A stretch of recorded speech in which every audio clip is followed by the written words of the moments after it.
Assalamualaikum warahmatullahi wabarakatuh. Salam sejahtera untuk kita semua.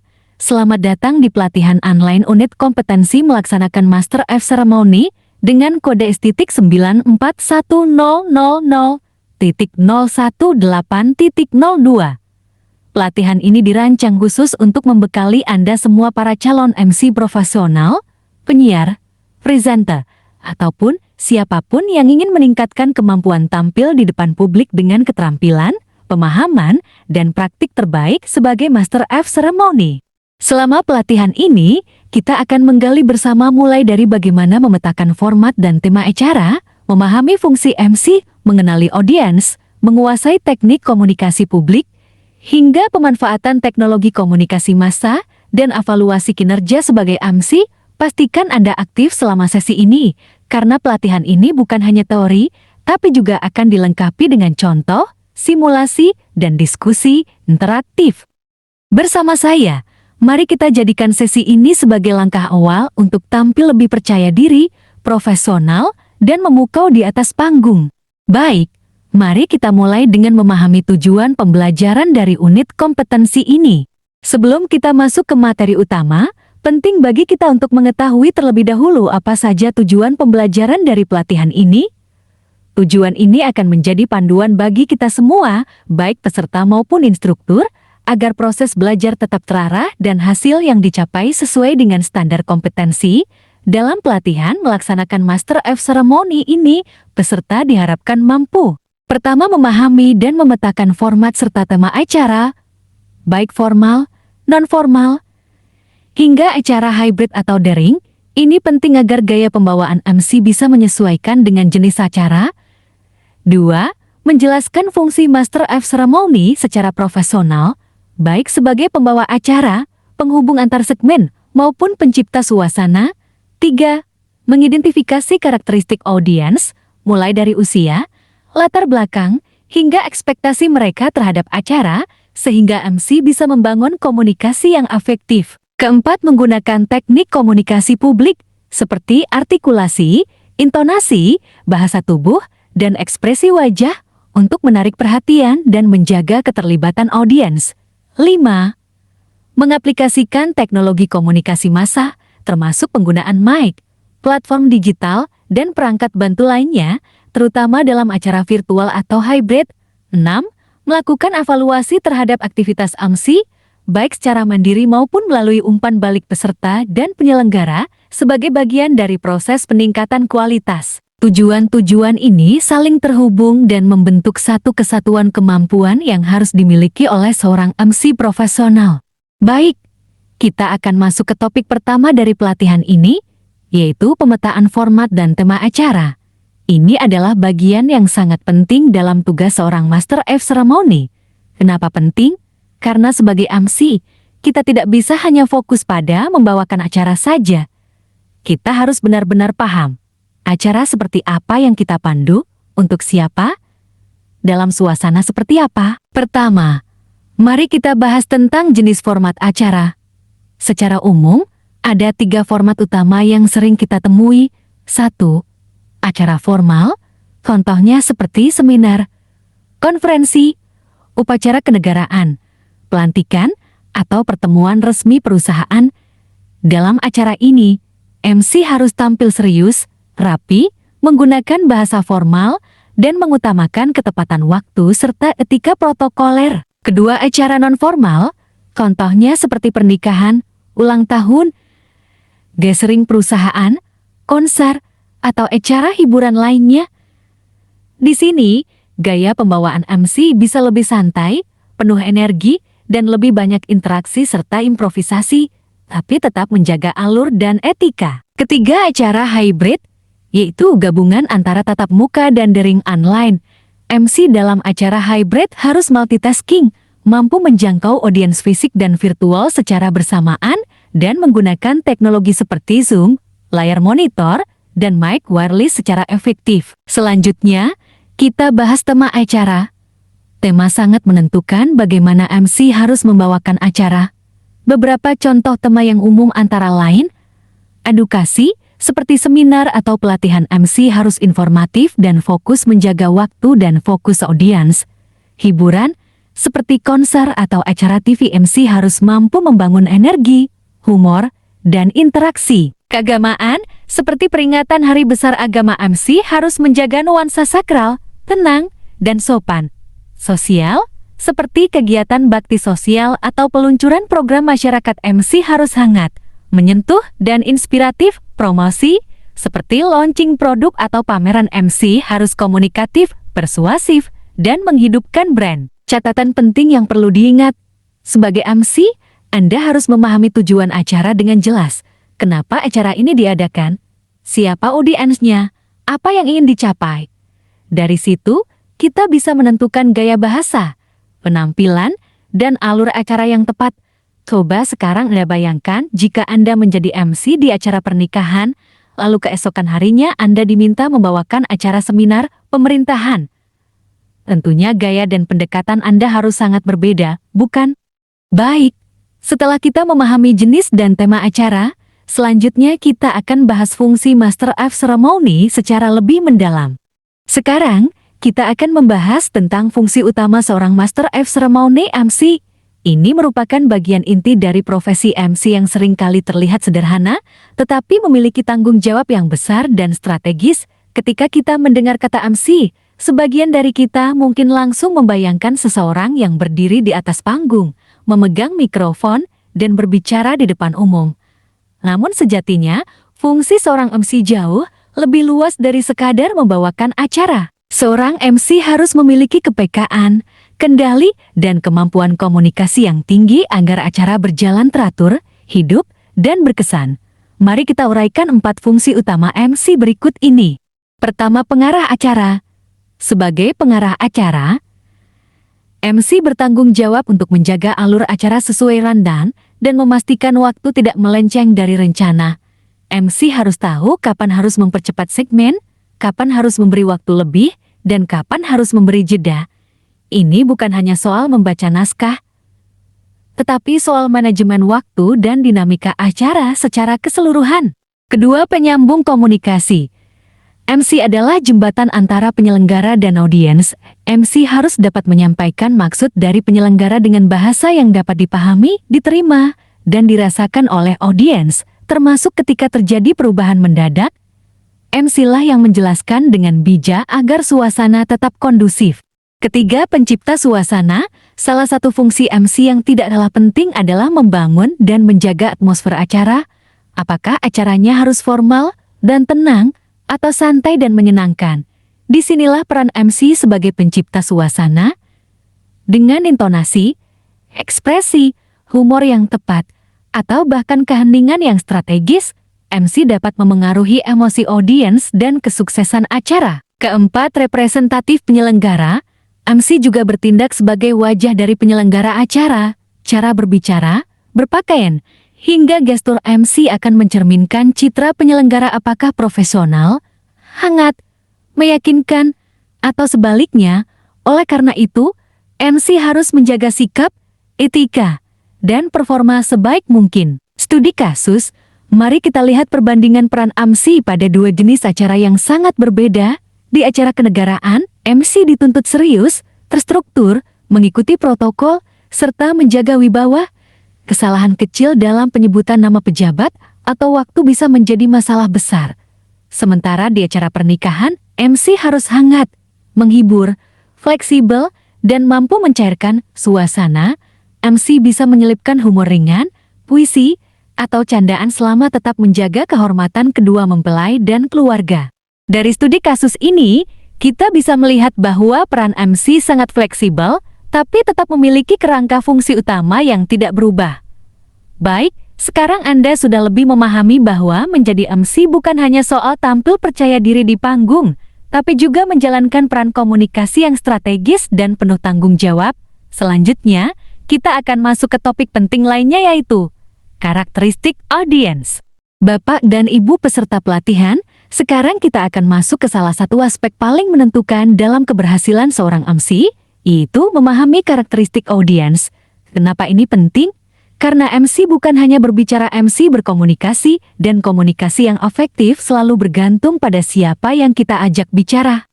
Seorang MC yang hebat bukan hanya pandai bicara, tapi pandai membaca audiens. Ia tahu kapan harus membuat lelucon, kapan harus serius, bahkan kapan harus berhenti sejenak memberi ruang. Untuk itu, mari kita bahas beberapa faktor utama yang perlu diperhatikan saat mengidentifikasi karakteristik audiens. Pertama, usia dan generasi. Usia memengaruhi cara audiens menerima pesan. Misalnya, audiens dari kalangan remaja lebih menyukai gaya penyampaian yang ringan, interaktif, dan tidak kaku. Mereka terbuka terhadap gaya bahasa populer, sedikit humor, atau referensi tren terkini. Sementara itu, audiens dari kalangan dewasa atau pejabat pemerintahan cenderung menghargai gaya komunikasi yang formal, tertata, dan profesional. Mereka mengutamakan substansi dan ketepatan bahasa. Kedua, latar belakang budaya. Latar belakang budaya menentukan batas norma, selera humor, dan nilai-nilai yang dihormati. Seorang MC harus tahu apakah dalam audiens tersebut ada nilai-nilai tertentu yang tidak boleh disentuh, atau hal-hal spesifik yang bisa diapresiasi. Misalnya, di acara lintas suku atau keagamaan, MC harus berhati-hati dalam memilih ucapan, simbol, dan referensi. Ketiga, bahasa dan preferensi komunikasi. Bahasa utama audiens perlu menjadi pertimbangan, apakah audiens lebih nyaman dengan bahasa Indonesia formal, atau justru menggunakan campuran bahasa daerah, atau bahasa gaul.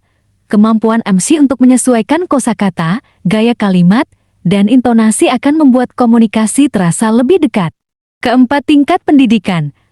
Tingkat pendidikan berkaitan erat dengan kompleksitas bahasa dan penyampaian informasi. Audiens akademik mungkin nyaman dengan istilah teknis dan narasi panjang. Namun audiens awam akan lebih menghargai penyampaian yang sederhana, lugas, dan aplikatif. Kelima, minat dan harapan terhadap acara. Terakhir, MC juga perlu mengetahui apa ekspektasi utama audiens terhadap acara. Apakah mereka datang untuk belajar, terhibur, atau sekadar bersosialisasi?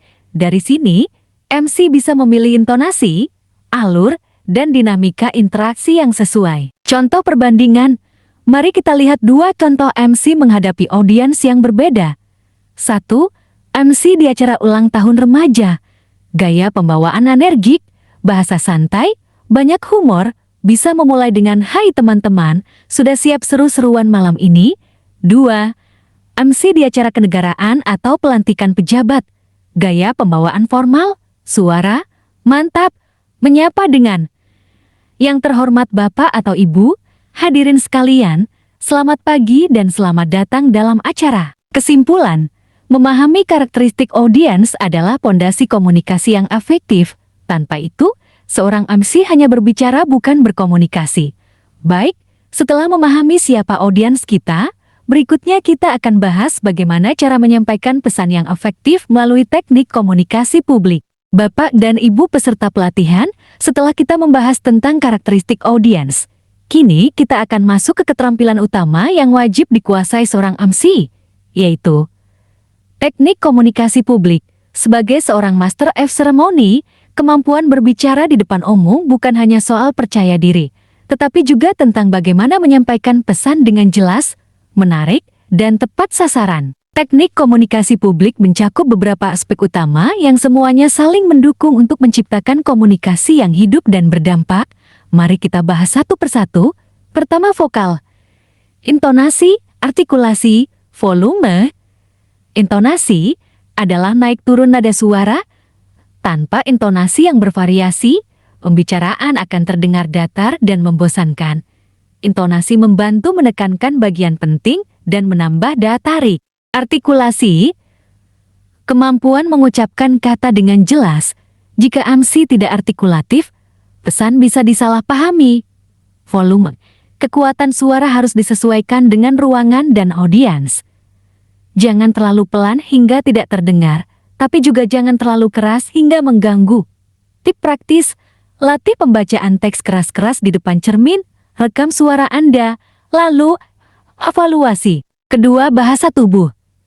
Gesture, eye contact, ekspresi wajah. Komunikasi nonverbal bisa menyampaikan pesan lebih kuat dari kata-kata. Gesture atau gerakan tangan harus selaras dengan isi ucapan. Kontak mata membangun koneksi dan menunjukkan kepercayaan diri. Ekspresi wajah harus mencerminkan emosi yang sedang dibawakan, senang, hikmat, atau antusias. MC yang hidup secara visual akan lebih menarik perhatian audiens. Ketiga, pemilihan kata. Formal atau kasual sesuai konteks, kata-kata adalah alat utama MC, maka pemilihannya tidak bisa sembarangan. Pada acara resmi, gunakan bahasa formal, baku, dan sopan. Pada acara santai atau hiburan, bahasa boleh lebih kasual, mengalir, bahkan sedikit jenaka selama tetap pantas. Kunci, selalu sesuaikan dengan jenis acara dan audiens. Keempat, interaksi, humor, ice breaking. Tanya jawab, MC bukan hanya berbicara, tapi juga membangun relasi dengan audiens. Gunakan humor ringan atau icebreaker untuk mencairkan suasana. Selipkan sesi tanya jawab, polling singkat, atau respons langsung agar audiens merasa dilibatkan. Ingat, MC yang interaktif akan membuat acara terasa lebih hidup dan bermakna. Kelima, manajemen gugup. Latihan, teknik napas, visualisasi. Tak jarang, MC pemula atau bahkan profesional bisa merasa gugup. Kuncinya bukan menghindari gugup, tetapi mengelola gugup secara positif. Latihan rutin akan menambah kepercayaan diri. Teknik pernapasan dalam inhale 4 detik, tahan 4 detik, buang 4 detik akan membantu menenangkan diri. Visualisasi positif, bayangkan Anda membawakan acara dengan lancar bisa memperkuat mental Anda. Seorang MC yang efektif adalah yang mampu menggabungkan teknik vokal, bahasa tubuh, pemilihan kata, interaksi, dan manajemen emosi dengan baik. Keterampilan ini tidak hadir begitu saja, tapi dibentuk melalui latihan yang konsisten dan evaluasi yang jujur. Selanjutnya, kita akan bahas dukungan penting dalam peran MC di era digital, yaitu teknologi komunikasi massa. Bapak dan Ibu peserta pelatihan, di era modern ini, seorang MC tidak hanya tampil di panggung fisik, tetapi juga harus mampu beradaptasi dengan dunia digital. Karena itu, kita akan membahas satu aspek yang sangat relevan saat ini, pemanfaatan teknologi komunikasi massa. Teknologi telah mengubah cara kita menyelenggarakan acara. Dari yang awalnya hanya dilakukan secara langsung atau tatap muka, kini banyak acara yang disiarkan secara virtual, bahkan live streaming ke ribuan penonton di berbagai tempat. Perubahan ini menuntut seorang MC untuk melek teknologi dan siap tampil di media apapun, baik di atas panggung maupun di depan kamera. Pertama, platform digital.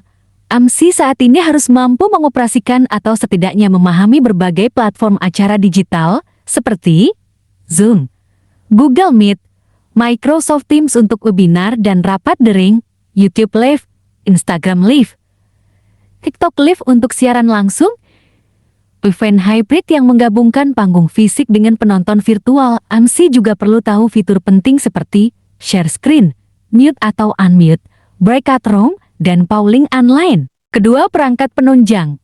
Untuk menunjang kualitas penampilan, MC harus paham cara menggunakan mikrofon kabel, wireless, clip-on atau lavalier, lighting, pencahayaan wajah agar terlihat jelas saat daring. Kamera, baik kamera laptop, webcam eksternal, atau kamera profesional, teleprompter, script digital jika perlu. MC tidak harus jadi teknisi, tapi harus bisa bekerja sama dengan tim teknis dan tahu dasar pengoperasian. Ketiga, visual dan audio. Dalam acara daring, kualitas gambar dan suara sangat menentukan. MC harus memastikan background yang rapi dan sesuai. Tata letak kamera sejajar mata. Tidak ada gangguan suara bising, noise cancelling mic sangat membantu. Ekspresi wajah tetap terlihat ramah dan komunikatif meskipun melalui layar. Ingat, kamera bisa memperbesar kesan. Ekspresi senyum kecil bisa jadi terlihat datar, jadi ekspresi perlu sedikit diperkuat saat daring. Keempat, penyampaian virtual via tatap muka. MC harus menyadari bahwa energi layar berbeda dengan energi panggung. Di panggung, MC bisa berjalan, menyapa langsung, melihat reaksi audiens. Di layar, MC harus mengandalkan intonasi suara, ekspresi wajah, dan penguasaan kamera agar tetap terhubung dengan audiens. Tips: pandanglah kamera seperti Anda sedang menatap mata peserta. Kelima, adaptasi dan inovasi. Teknologi terus berkembang. Seorang MC harus terus belajar dan beradaptasi dengan cepat.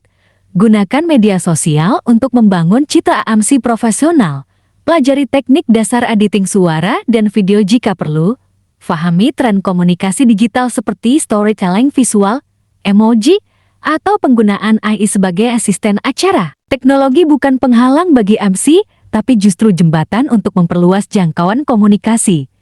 Dengan pemanfaatan teknologi yang tepat, MC dapat tampil profesional dan relevan, baik di panggung maupun di dunia maya. Baik, setelah ini kita akan bahas aspek penting terakhir dalam peran MC, yaitu evaluasi aktivitas MC. Bagaimana kita tahu bahwa kita sudah tampil baik? Bapak dan Ibu peserta pelatihan, menjadi seorang MC yang baik tidak cukup hanya tampil percaya diri dan lancar berbicara. Kita juga harus mengevaluasi diri secara objektif untuk terus memperbaiki penampilan dan komunikasi kita ke depannya. Slide ini akan membahas cara mengevaluasi aktivitas MC, baik melalui penilaian diri sendiri maupun dari umpan balik orang lain, serta bagaimana menggunakan checklist praktis agar kualitas kerja kita tetap terjaga. Pertama, evaluasi diri self-assessment. Langkah pertama dan paling mendasar adalah menilai diri sendiri secara jujur setelah menjalankan tugas sebagai MC. Beberapa aspek penting untuk dievaluasi. Alur acara. Apakah kita sudah mengikuti rundown dengan tepat? Apakah ada bagian yang terlewat atau terlalu panjang? Vokal dan suara. Apakah intonasi, artikulasi, dan volume suara sudah sesuai dengan jenis acaranya? Ekspresi dan bahasa tubuh. Apakah penampilan kita mencerminkan suasana acara? Apakah ekspresi wajah dan gerak tubuh mendukung pesan? Interaksi. Apakah audiens terlihat terlibat? Apakah kita memberikan cukup ruang untuk komunikasi dua arah? Gunakan video rekaman dari acara untuk menilai penampilan Anda. Tonton ulang secara objektif. Dan catat bagian mana yang perlu ditingkatkan. Kedua, umpan balik dari penyelenggara dan peserta. Evaluasi diri penting, tetapi tidak cukup. Kita perlu mendengar pendapat dari penyelenggara acara. Karena mereka tahu apa yang mereka harapkan dari seorang MC, peserta atau audiens. Karena mereka adalah penerima langsung komunikasi kita. Cara mengumpulkan umpan balik bisa melalui kuesioner sederhana online atau offline, form penilaian berbasis Google Form, komentar langsung atau diskusi terbuka. Gunakan data ini sebagai bahan refleksi, bukan untuk dibelah atau disangkal. Umpan balik adalah bahan bakar perbaikan. Ketiga, checklist evaluasi MC. Agar evaluasi lebih terstruktur, berikut ini contoh checklist sederhana yang bisa digunakan. Aspek evaluasi. MC hadir tepat waktu, menyampaikan pembukaan jelas, menyesuaikan gaya bahasa, komunikatif dan interaktif, mampu mengatasi gangguan, sesuai dengan tema acara, menutup acara dengan baik. Checklist ini bisa Anda modifikasi sesuai dengan jenis dan kebutuhan acara. Tips tambahan evaluasi. Simpan semua rekaman dan catatan evaluasi sebagai portofolio profesional Anda. Lakukan evaluasi setelah setiap acara, bahkan acara kecil sekalipun. Jadikan setiap kesalahan sebagai materi belajar, bukan alasan untuk menyerah. Evaluasi bukanlah akhir dari proses, tetapi awal dari peningkatan. Seorang MC yang hebat adalah mereka yang mau terus belajar dari pengalaman, baik sukses maupun kegagalan.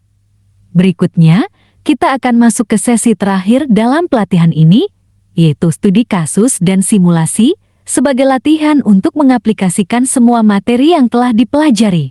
Bapak dan Ibu peserta pelatihan, setelah kita mempelajari teori dan teknik menjadi Master of Ceremony yang profesional, kini saatnya kita masuk ke bagian yang paling penting sekaligus menyenangkan, simulasi dan studi kasus. Sesi ini akan membantu Anda mengintegrasikan semua materi yang telah dipelajari mulai dari pemetaan format acara, mengenali audiens, menerapkan teknik komunikasi, hingga menggunakan teknologi dan mengevaluasi penampilan.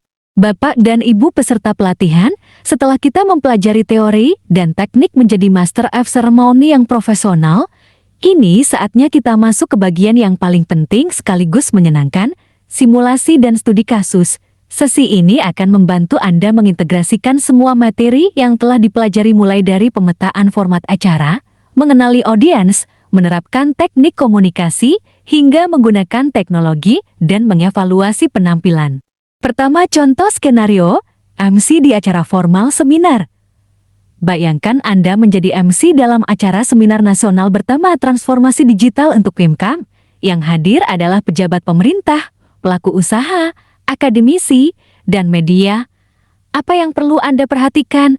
Gaya bahasa, formal, santun, dan runtut, penampilan, rapi, elegan, dan profesional, struktur acara, pembukaan sambutan materi tanya jawab penutup, interaksi, terbatas, lebih banyak fokus pada alur dan waktu. Tantangannya adalah menjaga kesan profesional, namun tetap menghangatkan suasana agar audiens tidak merasa kaku atau jenuh. Kedua, contoh skenario, MC di acara non-formal ulang tahun anak. Sekarang bayangkan Anda menjadi MC di pesta ulang tahun anak usia 10 tahun. Yang hadir adalah anak-anak, orang tua, dan mungkin guru. Apa yang perlu Anda perhatikan? Gaya bahasa, ceria, ringan, penuh ekspresi, penampilan, colorful dan santai, struktur acara, sambutan games tiup lilin makan bersama, interaksi, tinggi, harus banyak memancing respon, menyapa anak-anak, dan membuat mereka antusias. Tantangannya adalah mengendalikan energi audiens yang sangat aktif, sambil tetap menjaga arah dan waktu acara. Untuk simulasi, para peserta membuat video berdurasi minimal 2 menit, berlatih membuka acara, mensimulasikan transisi antar segmen, menutup acara dengan kalimat yang kuat.